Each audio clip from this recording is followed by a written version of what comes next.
ఈ నెల 21న వివిధ కార్యక్రమాలలో పాల్గొని ఇనాగ్రేట్ చేయడానికి, మిగతా విషయాల మీద స్పందించడానికి వస్తున్నటువంటి తెలంగాణ రాష్ట్ర ముఖ్యమంత్రి వర్యులు శ్రీ రేవంత్ రెడ్డి గారికి కాంట్రాక్ట్ అధ్యాపకుల తెలంగాణ రాష్ట్రంలోని 12 యూనివర్సిటీల కాంట్రాక్ట్ అధ్యాపకుల తరఫున స్వాగతం పలుకుతున్నాము.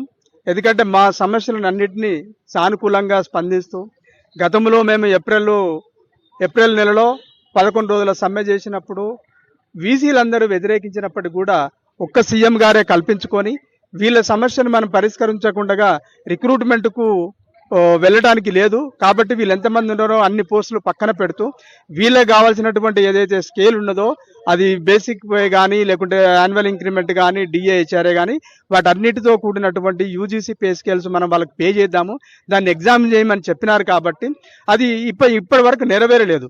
కాకపోతే ఏంటంటే ఏదైతే మా కాంట్రాక్ట్ అధ్యాపకులు అందరికీ సమానమైనటువంటి పోస్టులు పక్కన పెట్టి మిగతా వాటిని రిక్రూట్మెంట్ చేసుకోమని చెప్పినందుకు మాత్రమే ఆ వీసీలందరూ వాళ్ళందరూ కూడా ఇప్పుడు కొంతమంది ఈసీలలో అంటే ఎగ్జిక్యూటివ్ కౌన్సిలర్లో పర్మిషన్ తీసుకున్నారు.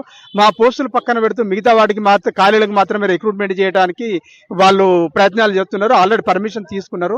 సో కాబట్టి దానికి ఈ కాంట్రాక్ట్ అధ్యాపకులందరి తరఫున సీఎం గారికి కృతజ్ఞతలు తెలియజేస్తూ మేమందరము సీఎం గారికి రుణపడి ఉంటామని తెలియజేస్తున్నాము.